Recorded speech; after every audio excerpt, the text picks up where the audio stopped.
you. Cannot Morning, we Mary. can't. Well, do you want to say good morning, Malaysia? Good morning, Singapore. Since we're both in black today, and it's somehow or other coordinated. So, good morning, my friend. Good morning, my business partner, Malar. How are you?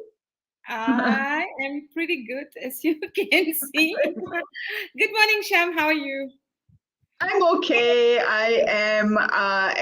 I'm excited to for today's session because we are wrapping up May, right? That means that we can move on to June and have more interesting things. But let's talk about May first. Yeah. Good. Okay. How have you been, Malar? I'm good. I'm good. Tell me why you're excited because you seldom use the word excited on a Thursday morning. Good morning, Hema. Yeah. Why are you excited? I don't know. I think I'm just I'm at the cusp of finishing off the what's before and going on into something new. So yeah, it's got to do with a lot of things that's just happened. Moving on in life. Okay, On. which means Yeah, that moving we on to the are next phase. ready to move on from where we are. Mm. That's the month of May to month of June. June is actually May is I don't know if it's my most favorite month. May is a very meaningful month for me, I would say. Mm. Simply because I love Teachers' Day, I love Mother's Day. And Mhm. my two little ones, they were born in the month of May, so that's historical for me. Their birthdays Okay. tomorrow. Yes, it's Okay, all you of that. biased. Yeah, and then of course going into June is the most expensive month because most of my very close friends' birthday, they all decided to be born in June. So it's an expensive Yeah. month when you think about it. All right, let's move on to the show. So tell us, Sham, who is our guest for today? It's you and me. Because as we normally do at the end of the month, we do a wrap up, don't we? We wrap up what we covered in the weeks before, and we have a chat about it. And I think it's useful for our listeners and our viewers to have a way of connecting the dots, of linking those episodes and to something that it can anchor to, yeah, that they can anchor to. So as usual, we're going to do a wrap up. We're going to look at the three episodes that we had previously, and then let's have a discussion or let's have a chat around it. So Malar, what was your takeaway from the three ladies that we hosted this month? Sorry. Okay, I'm never proud of my memory. So what I'm going to do is I'm going to refer to my notes. Okay. Okay. And And for those who are like me, we've been very, very good because I'm just going to share, my own take, and then Sham, you can go ahead and share yours. So we mm, had mm, three, I would say, amazing speakers, right? And it's just funny, right, Sham, how when we are getting our speakers in, we sort of intuitively try and put the topic together. But, these speakers always bring them together very, very nicely for us. So we started off with Rebecca Chalmers, right, the founder, mm, right? And she introduced us to a great idea of personal excellence, right? Now, what is mm, personal excellence? She had actually defined personal excellence for us, that it's self awareness plus self regulation and self accountability. Now, why does it matter? Because if we look at the content, the topic, right? We've always been, at least in Malaysia, in the space of what we call professional excellence, right? We are so busy being professional that there's almost an unwritten rule that you need to separate your personal self and your professional self, oh, right? if it's like that in Malaysia, it's I don't know in what quantums in Singapore. Because Right. we've been, I think, working very hard, kicking hard to be Mm, whatever that we think is being professional, whether it's the way we dress, the way we speak, the language, the mm, words, right? And we need to use what they would call organizational jargons to sound professional, right? So if you mm, are simpler, you're using simpler, for some reason in this part of the world, getting into the personal development space, you'll find that anything that's personal development is actually put under what we call soft skills, which is Correct. which is I won't even say it's undervalued. It's almost like, oh, it's soft skills, so we do it because with nothing much to do lah, right? Mm, And you would find that there is a differentiation, and I would say a discrimination, where other skills are seen as skills, but things like EQ and understanding yourself, right, is seen as softer skills, right? So, yep. but what Rebecca Chalmers, the founder and the designer of, I would say, the visit of Flow Profiler, right, that measures personal excellence, team excellence, and organizational excellence, she helped us to rethink that as to, how do we bring our best versions? Because if we don't bring our best versions to life, which Mm, is work is part of life, right? If you don't bring your best versions to life, then can you then have great teams and great mm, organization, right? We mm, had that. And of course, Ika, our lovely Ika, right? The funny, amazing Ika, she brought in an amazing thought about how professional development actually equals to personal development. So, can mm, you be a great person if you're not a great professional, and vice versa, right? And her story was really exciting because she is so gung ho and goo goo gaga over being a mother.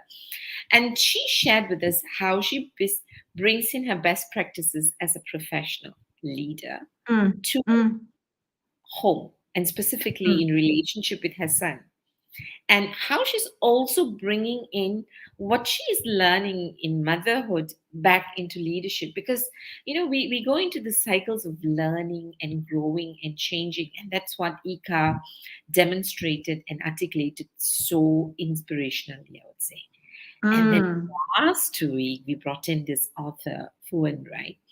And mm, Bowen surprised us, and I would say that she left a mark in my heart when she told her own story of writing the book.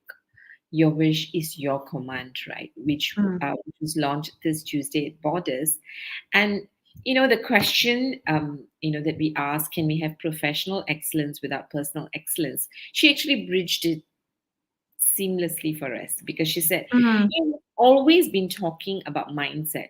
I got into the training industry because we talk about positive mindset. All right. And what does it mean to be this person, whether it's law of attraction. So there's been so much around mindset. And then we look at skill set. All right, the mm, whole idea of you need to be skilled in this, and mm, that's what we keep doing, acquiring skills over a period in our life, right? Including our academic qualification. But I think what she did really bridge for us is that we keep saying we want people who are committed, we want people who are passionate, and that's a matter of the heart. And do mm, we have the right heart set to bring all of this together, right? Which then goes back to what Ika and Rebecca Chalmers also said, right? Because mm, flow measures motivation, which is our drive to move forward mm, towards something in life. It also measures, adversity, our ability to overcome adversity through the resilience flow. But most importantly, if we don't know how to manage our emotions and kick ourselves up and out when we need to, for our own life purposes, right? Our emotions are so strong. How do we actually do that? So I think she actually helped us to measure that. So that was mm, my takeaway, Lasha. okay. Hmm. Before I tell my takeaway was, I'm going to say good morning to Nini Chong. Yay. Always great to see you. To see you, Nini. Hopefully, you will also let us hear you by putting in some comments and questions and opinions. So, everyone, you're listening and you're watching, please feel free, ask questions, bring your comments, and offer your opinions. All are welcome, and we will get to them. For me, the three shows, the interviews that we had this month, I think what there were two things for me that stood out. All three shared all three shared personal stories. right? Personal stories about what made them do what they're doing right now, right? With Beck, what was it what was happening in her life that made her want to go beyond just looking at food and medication and the physical aspects to have a better life for herself, right? And with that came the flow profiler, right?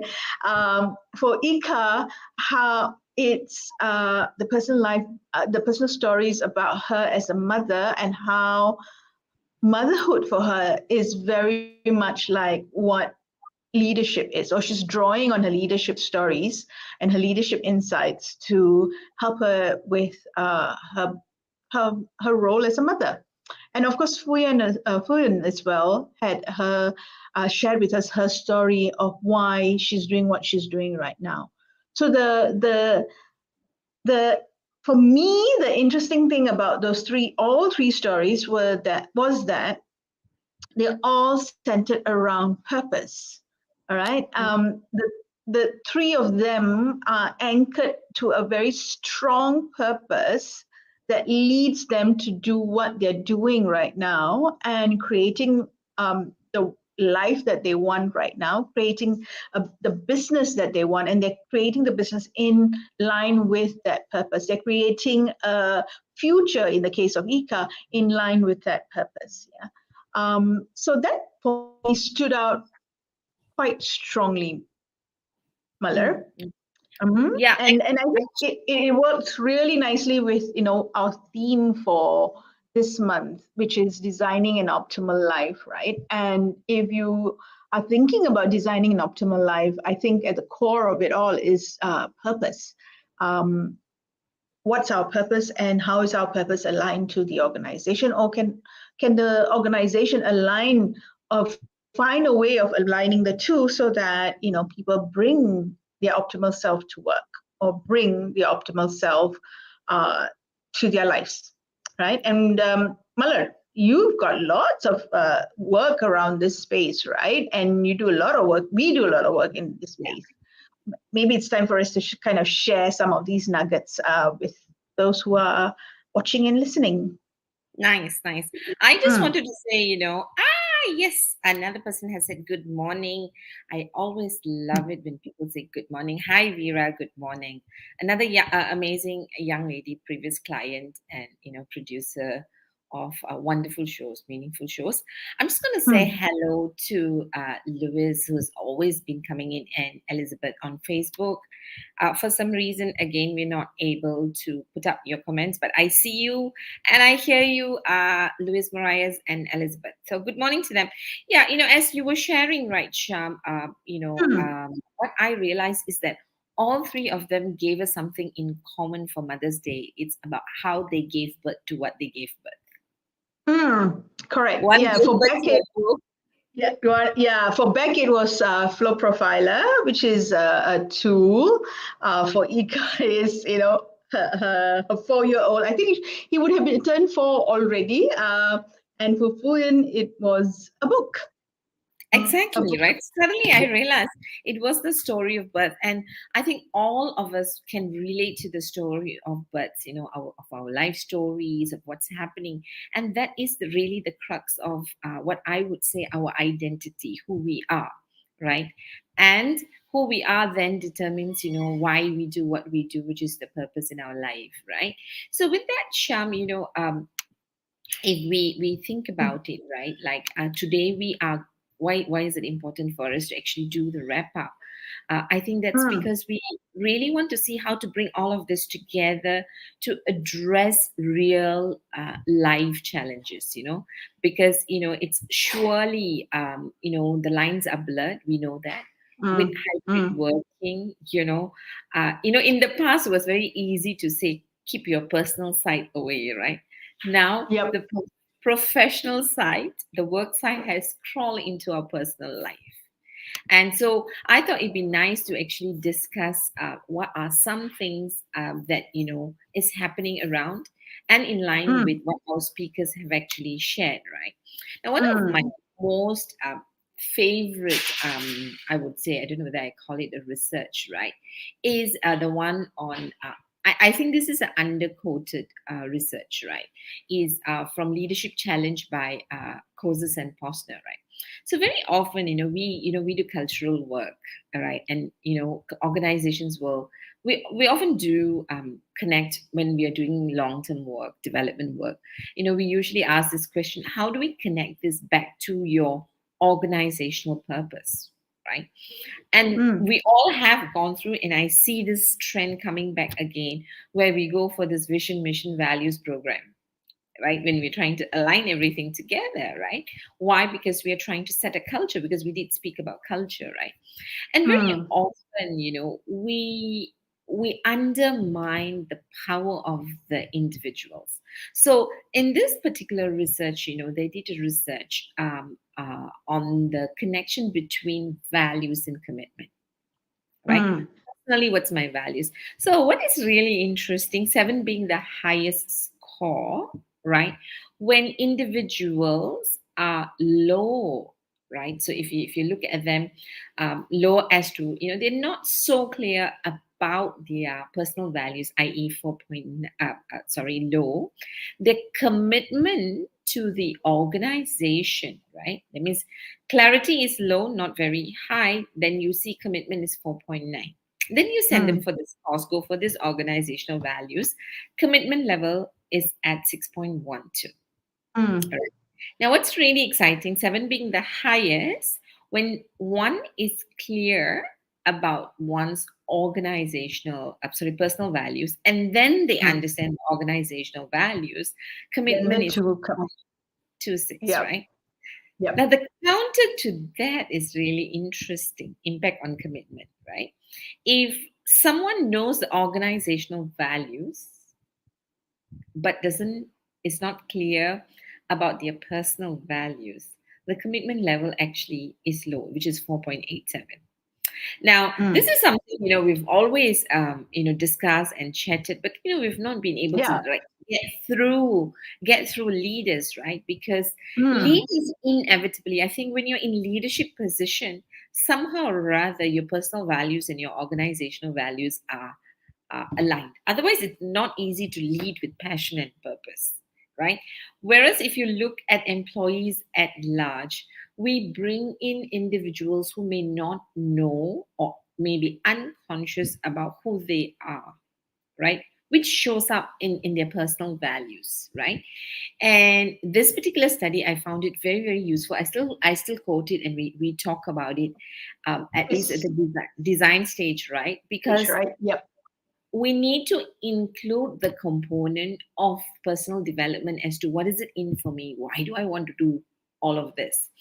And in Mm. today's new so-called hybrid culture, and hybrid is whatever is the new way of working, where we're trying to figure out what's the right balance for the individuals and the organization, right? In this hybrid culture, I think this is inevitable, because we have lesser power or lesser control now to bring people together if they don't understand themselves, right? And I Mm. think I thought this is very useful to the 3 areas that our speakers actually spoke about. Mm. Mm. When you said it, the hybrid in this hybrid situation, it's more difficult to bring people together to talk about this, right? Um, why do you say that, Malan? So in hybrid law, you can bring them into a program. See, when we are working together on a regular basis, we are able to live values. I mean, Hmm. we're mothers, we're parents. Parents will know this, right? It's not what you tell your children. Our children watch what we do and how we live. That's how cultures are Mm. built.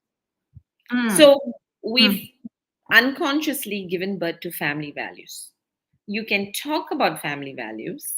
This is what our family believes in, right? Mm-hmm. Or Mm-hmm. religious values, like, we're Christian, so we believe in this, right? But your children are always on, watching you to see whether mommy and daddy practice what they preach, Mm. right? It's Mm. best not to preach if you don't practice, because kids Yep. will pick up, right? Yeah. And we get challenged. The same thing happens in organizations when leaders go out there and say, these are our organizational values. The moment you send people to a values program, the first thing they always turn their eyes to are the leaders. Are my leaders walking the talk? And this is a Right. big And question. yeah, correct. And you had a metaphor yesterday when we were speaking about this, right? It's like falling in love. Yeah, exactly. Right. I Yeah. mean, you can bring two people whom you think are ideal together, right? I mean, we've always Yeah. somehow rather done matchmaking, or at least hopefully had an opportunity to be matchmade, where, we think, I You've think this. observed, yeah, two people who are very similar, and you may not have been matchmaking, but they may be in a relationship, but you don't, then suddenly the relationship just Doesn't ends, work. right? Yeah. And why is that? Why is that? Probably because the values and their purposes maybe didn't align so well, right? So we may have a lot of things that we like about each other. We may have a lot of similarities, but at the core of it, something didn't click, and that something could be the values and purpose, right? Yeah. Yeah, I actually don't think something could be. I'm going to like blindly be more Not affirmative. bluntly, not blindly. Bluntly, You're, yeah, yeah, yeah. yeah. You don't do things Blunt, blindly. maybe blindly. Now, why do I say that, right? So when we think, right, we are talking about whether it's relationship, especially organizations are shouting and screaming about diversity and inclusion. Mm, If we really think about diversity and inclusion, it's very interesting. What we are saying is that we're all different. We're all different, which is how we add value to what we're mm, doing because we're different. But if we are different and let's say we have differing values, how do we then come together? And that's your purpose, right? correct. So we are all connected deeply at the root level, which I would call purpose.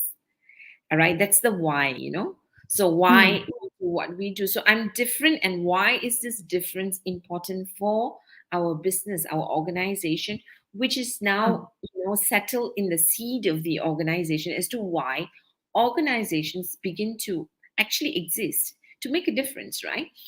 And yep, yep, how we execute this make a difference is where values show up, the organizational values. Because what great organizations are saying is that we don't just want to make a difference, but we're very particular how we arrive there. We yep. care about how we arrive there. It's like academic qualification lah. I want to excel, but Mm, how I excel really matters. Am I going to just mug and just get the A's, or I want to understand and get the A's because these A's are rooted in my purpose to want to make a difference when I grow up in the career that I choose, right? So mm, these are really subtle but deeply connected. So if we don't recognize that we can look diverse on the outside, but we are connected by purpose, right? And this diversity actually shows up differently. And you find that in very diverse groups, people seem to be not getting along at the top level, mm, on the outer, at the yep, surface level, right? Because they're arguing. And actually, like you and yep. me, like you Yeah. and me, right? I mean, seriously, it's like you and me, right? Yeah. And there are people I get along very well. We are high, but can we work together? I'm not too sure, right? So I Mm, think that's mm. the connection that we are struggling with, and with a lot more diversity and inclusion that we are talking about. And in today's more challenging world where we are losing great people, what is the connection that seals us all together, which is actually our purpose and values. And on that note, I think that's a nice segue into the firms of endearment. I Mhm. think that would be the next thing that is like that would really look at what you're saying and giving the data behind what you're saying just now, right? About values and purpose coming together Mm. for individual and for the organization, right? Hi, James. Firms Good of morning. endearment, as to like they are dear to our hearts, is it? Yeah, firms. It's like it's a play on words on from the terms of endearment. As a movie. Oh, the movie. Okay, okay, okay. I'm telling about my age. So move on, move on. Actually, I'm not sure whether it's yours or ours, but never mind. We'll move on. So it's very interesting because very often in leadership, the one book that a lot of leaders quote or organizations quote, especially at the leadership level, is Good to Great, right? Great. Yes. Good Yep. to Great, because we all say, we're a good company, but let's see whether we're a great company. So, and very often in terms of role modeling of organizations, right? We often look at what's a good company, what's a great company. All right, a Mm, good individual is a great individual, because we're looking at the not just excellence but par excellence, right? And Good to mm, Great actually covered that really well, and it gave organizations, individuals, and leaders aspiration as to be, how can I be really a great company, right? mm, Now, what's mm, really interesting is this book, I think maybe not as popular, unfortunately. It's Firms of mm, Endearment. And what they actually have found out is that organizations that are purpose centric, all right, so these are world class companies where they derive profit from passion and purpose. So not only I love what I do, right, I'm not mm, passionate about it, but I'm mm, anchored in purpose. And what they found here is this, right? So if you look at the chart, Good to Great mm, companies, it's the light green, all right, mm, and mm, US Firms of Endearment is the blue. So if you realize, unfortunately, Firms of Endearment only do well after 10 years, they really spike. So very mm, often, so it will take you a while before you mm, are able to see the results of your organization, right? And one good mm, example I would say would be the organizations that we really admire, right? So when we are looking at purpose centric organization, we are looking at being in business and wanting to make a difference in the long run, right? mm, We mm, want to last, and that's what Firms of Endearment is all about, right? So the chart actually shows you how they spike, how the spike is so different from Good to Great. You might think you're steady, and then suddenly there's a great uphill. In fact, um, mm, almost only in the beginning you tend to lose out, right? You don't see mm, this. Yeah, yeah. So I think mm. this is something that we should be looking at. Yes, sure. Yeah, yeah, and I love the point that you made about it's after 10 years that you will see the spike up, right? And I think, no, I think there are two things that come to mind. One is that there's that there's that idea or ideal that if I'm going into business with a strong purpose, I'll be able to make money immediately. I think and because there's why do people start businesses? The business results are at the end of it, not at the end. It's an end result, right? Profits are the end result, and people expect that it's going to emerge very, very quickly. But that Mm, 10 years is a good way of reminding yourself, if your purpose is strong, you will be with it. And the results will ultimately show it's not a short-term thing. It's going to be a little bit of a long haul, right? That's one. The second thing is, I just read this morning and I shared the link with you, Malar, about a recent study, very, very new. It's all US based, and it is titled The Power of Purpose, right? And the companies, it's US based, so the companies that top the list are not the familiar brands that we know of, right? That's one. Number two is that the initial thing about idea that maybe a lot of organizations have, it's difficult to measure purpose. Yes, it is, but it's not impossible.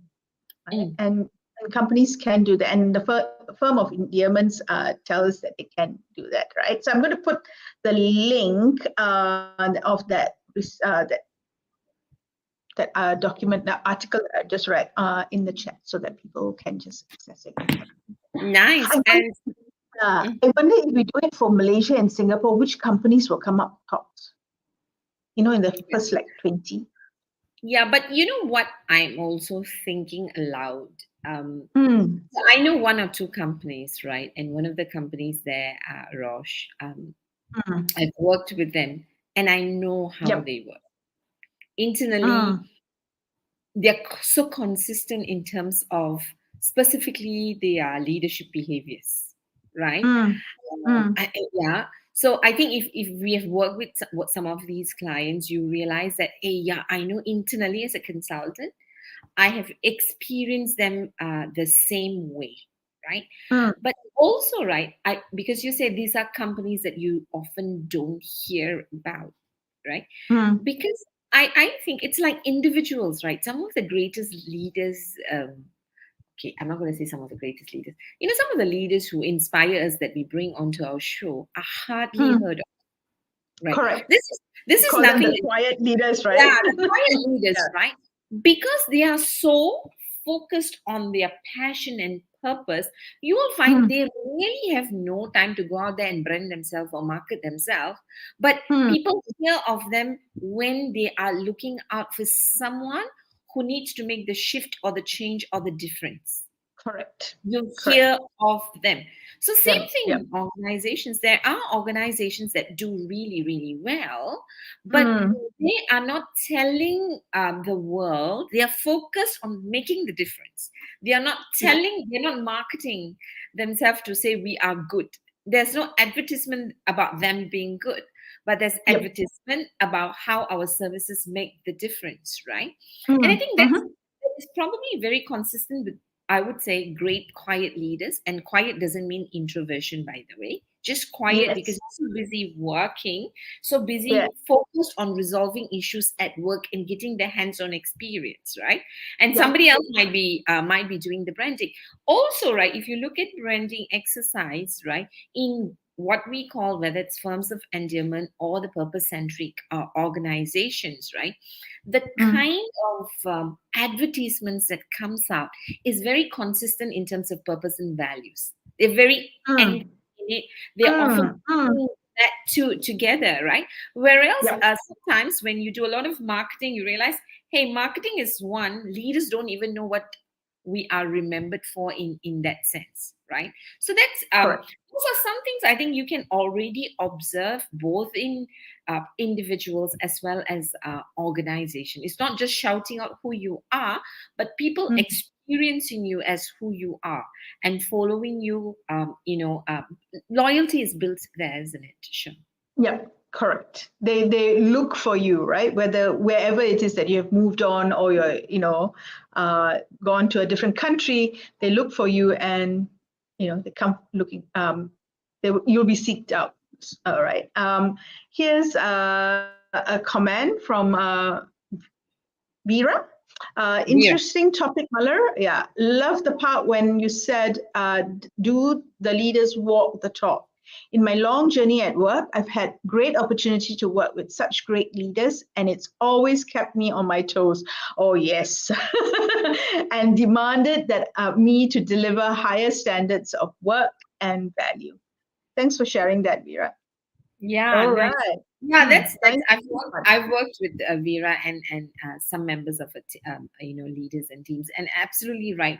When the whole organization is plain dead serious, right, and when Mm, leaders are championing this, right, then I mean, I don't think it's about perfection, but it is really being true to the soul of the organization as to correct. why we do what Correct. we do, right, Yeah. in every point of choices and decisions that we make.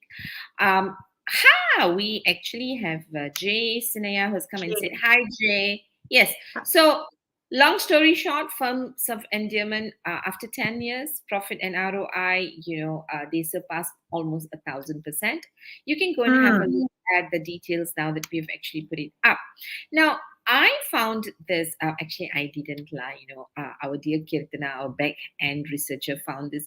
And I thought this is so fascinating because while we're talking about this, we will be wondering, okay, la, we're talking about great companies, but what do they really, really do, right?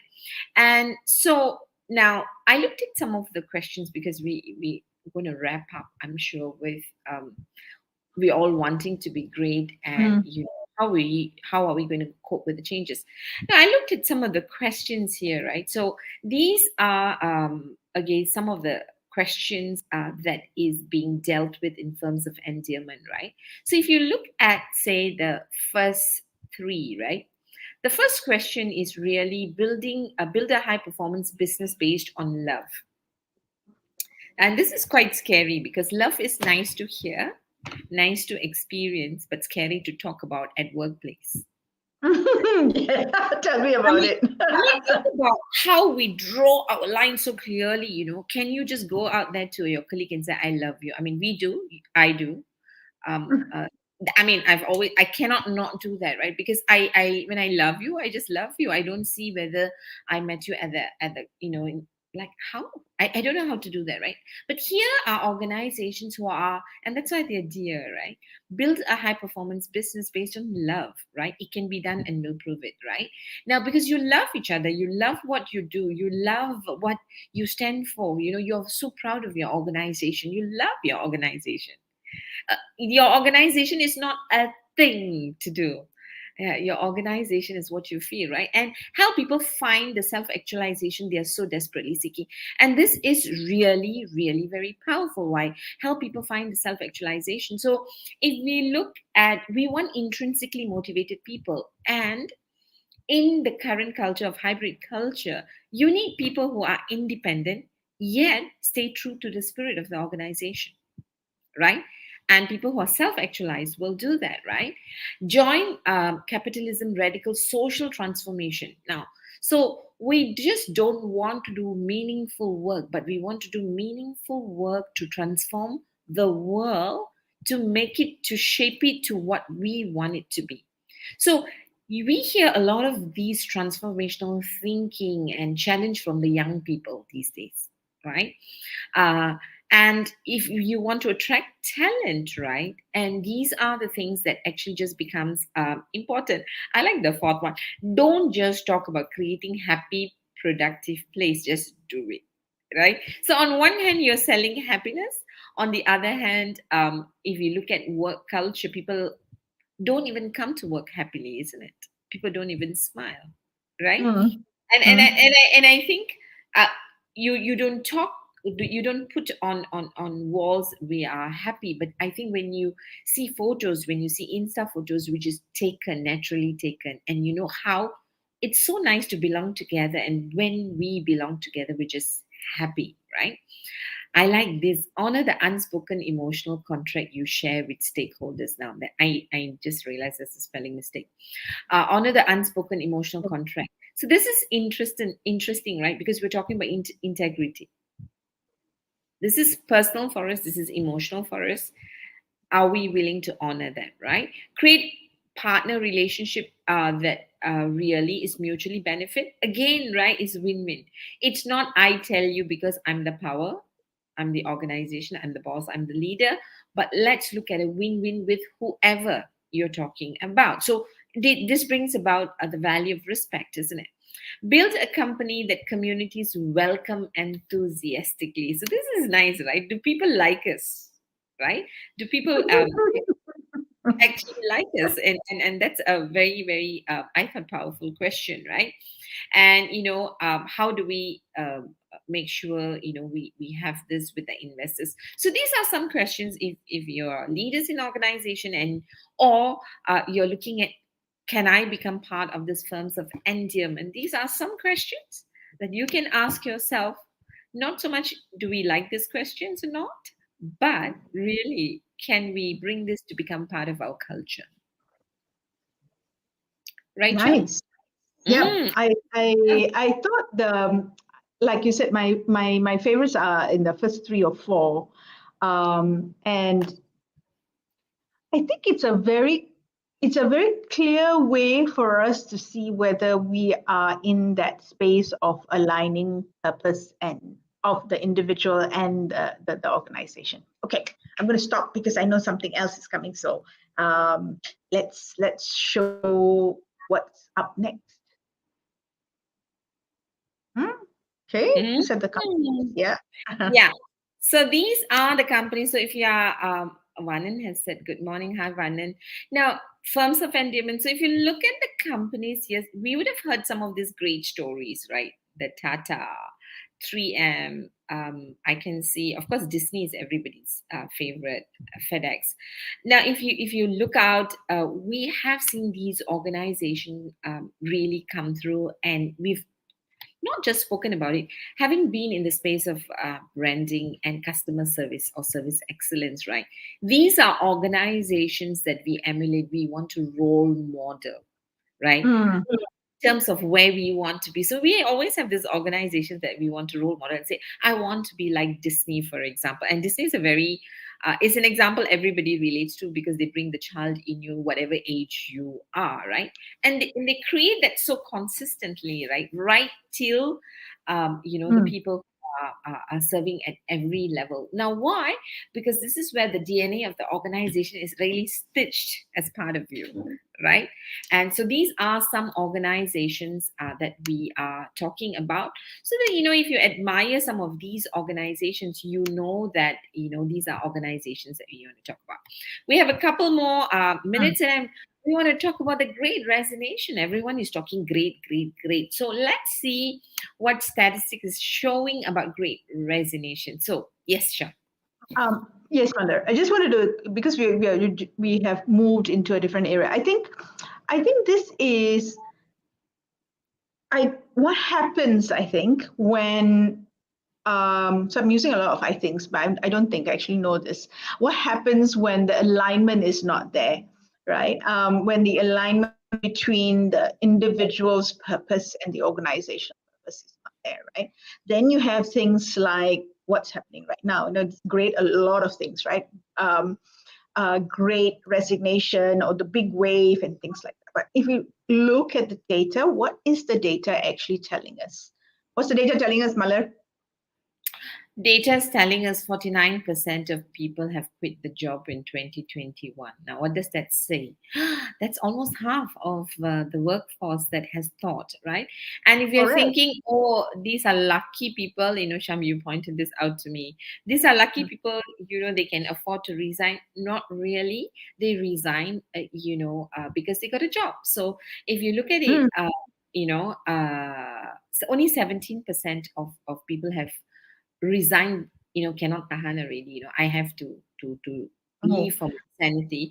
But a lot of people are still very rational to say that with, we resign for another job. And this makes us like, if we are within organization and you're afraid of losing talent, already pre-pandemic we had issues with talent, right? Attracting, keeping, and grooming new talent, right? We're always mm, having problem with succession planning, right? And so interestingly, right, you could have had a particular leadership team for 20 years, and after 20 years they'll still say we don't have internal talents groomed, which shocks me yep. because how can that be? That means we didn't think about it for the last 20 years because people haven't really moved, yet we did not groom our talents within, right? and Yep. and of course, how people have moved jobs within a year. It's only one job, 71%. Now, what is this telling us, Sham? Is this right? People are looking for options. So if people are not Mm, connected to the organization, people don't feel engaged in organizations, they are going to find another option. Whether the other option is better or not, we don't know, but people are ready to give themselves another chance, is what this is showing. correct.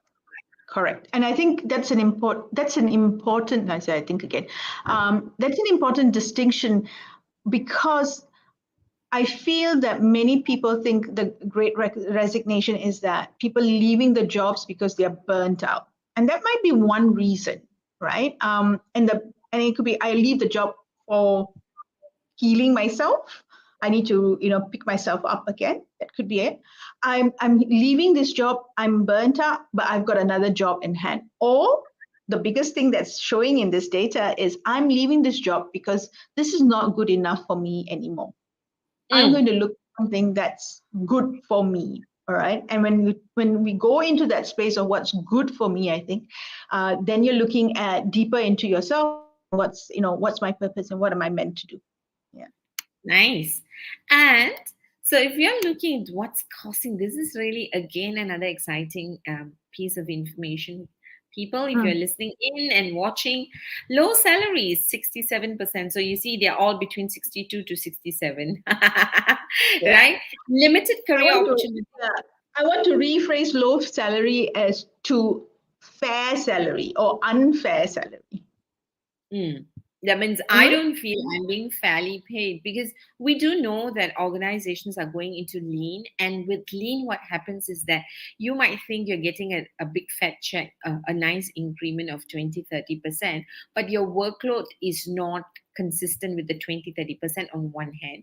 On the other hand, for the 20-30% of whatever you're getting, the amount of workload that you need to take on, responsibility and accountability, doesn't Mm. happen within that 8 hours of work, right? And we are looking at going 4 days a week, and 6 hours a week is where we seem to be thinking about where our well-being is concerned. So this would be a real concern for leaders and organizations, right? For leaders specifically to hack this, right?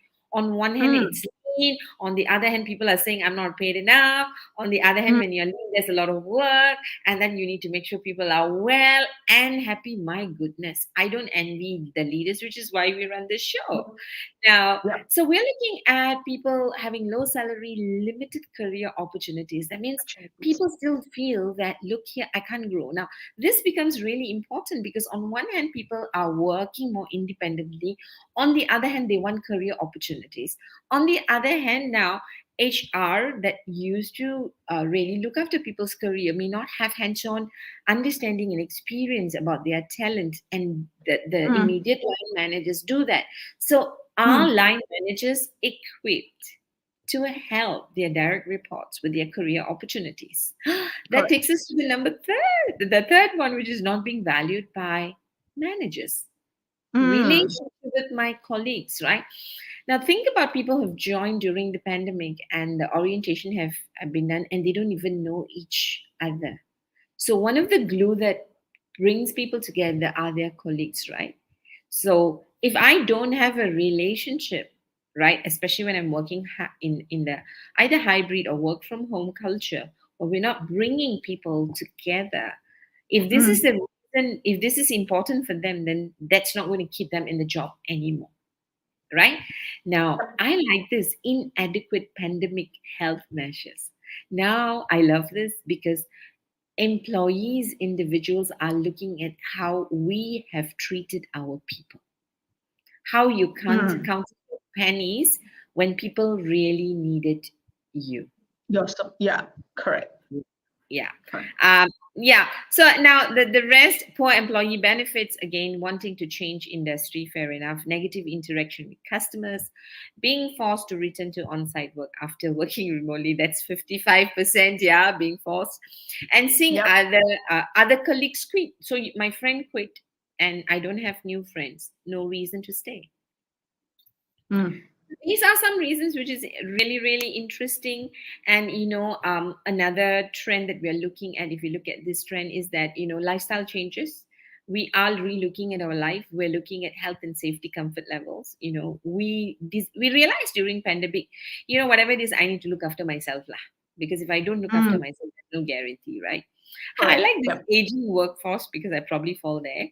Where we're not filling the workforces as fast as is exiting. So this is also an alarming state, right? It's good for, I think, the seniors, because we bring in the experience. Uh, we seem to have a lot of young people who are eager, but we're not able to fill in. So there's something definitely wrong. That's wrong. That's gone wrong with development. We've not been able to develop enough talent, despite a lot more investment in education, training, cross training, being able to get experiences across globally, right? We've done so many things. Yeah.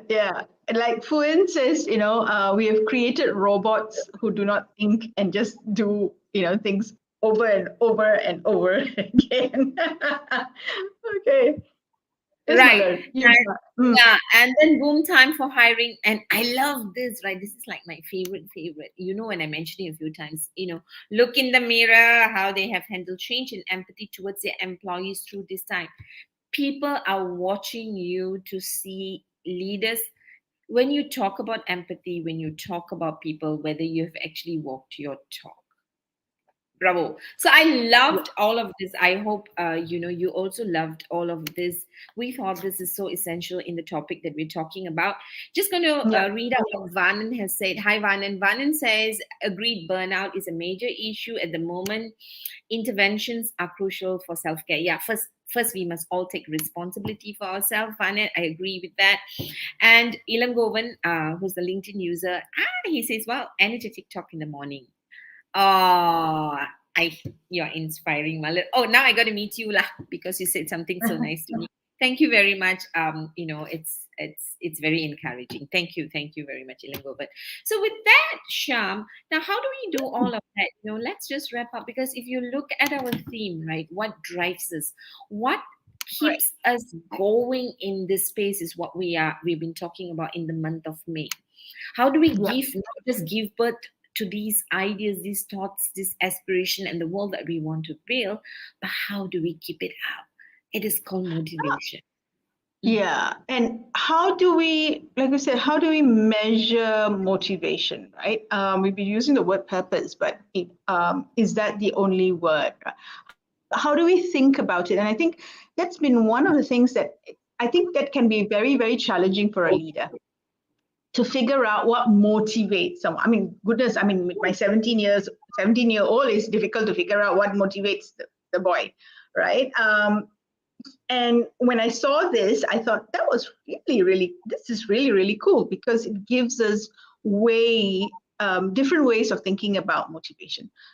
Yes, Malan, you were about to say something and I interrupted you. Yeah. No, you can continue saying. So, what we Hmm. like is really, if you're looking at motivation, I, of course, biasly love this model, motivation flow, because we are looking at who we are at our best and what drives us. Now, if you look at all the 7 motivation factors, and for me, it's centered in purpose, right? Everything is centered in purpose. We collaborate for a purpose, we recognize. We want recognition for a purpose, Hmm. and you know that Hmm. depending on your time, place, role, and relevance, there are a couple of motivational factors that's crucial at this moment of time to move you and to move your organization. So here's the whole idea of how to measure motivation without killing yourself. So we're not talking about you being driven to a point of burnout like what Vanan mentioned, but we are looking at motivation being in flow. Means how do I get my Hmm. energy to the optimum level without burning out, staying happy and staying well. And what's really wonderful, and if you are an HR person looking at alternatives, PM us and we'll give you a preview of doing this and give you a debrief too. That's from me and Sham personally, as to how your motivation factors will help you understand not just your energy, where the team's energy is, whether you're coming together as a team Hmm. or are we pulling ourselves apart. So the enemy Hmm. within that we talk about in team building programs can actually be measured by this tool known as motivation flow. Sham, add on anything that you need to add on before we close. Yeah, I think I was just thinking of what Fuyan said, what Fuyan's message was, right? There's the mindset and there's the skill set, the heart set. How do we measure the heart set? Here you are, right? And Beck talked about how do we bring out, how do we become aware of what we are doing or not doing, right? And then how then do we get the knowledge to do something differently or to continue doing what we need to do, right? For our for ourselves first, and then for the team, and then for the organization.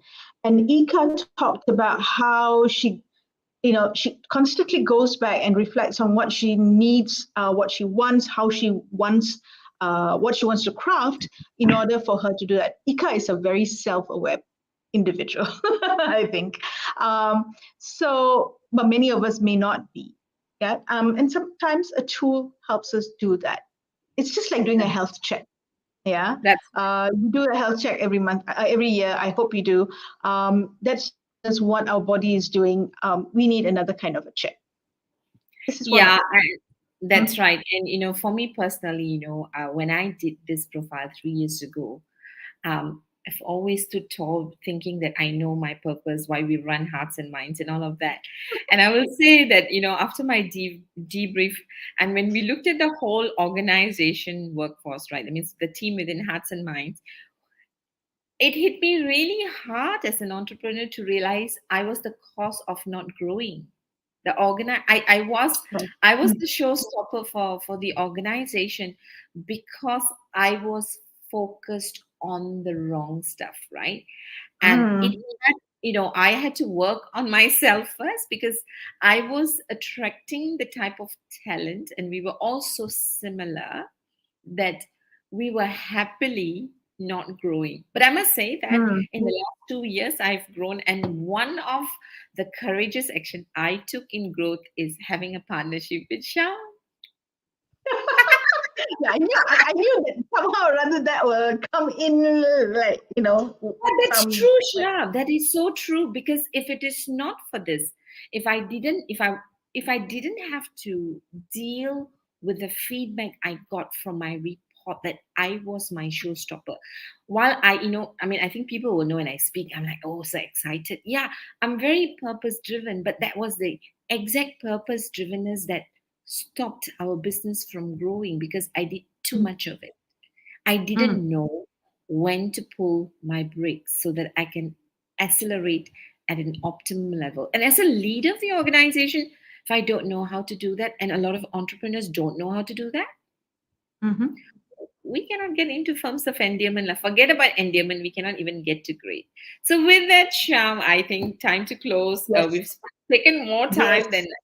our speakers And do. oh, yeah, yeah, exactly. And I'm going to do a very quick close. Ladies and gentlemen, thank you for joining us today. We start June next week, a new theme and a new set of interviewees and leaders to chat to and to learn from. And just as a goodbye for today, I've got this quote that is from one of our Malar and my favorite people, Mihai Csikszentmihalyi.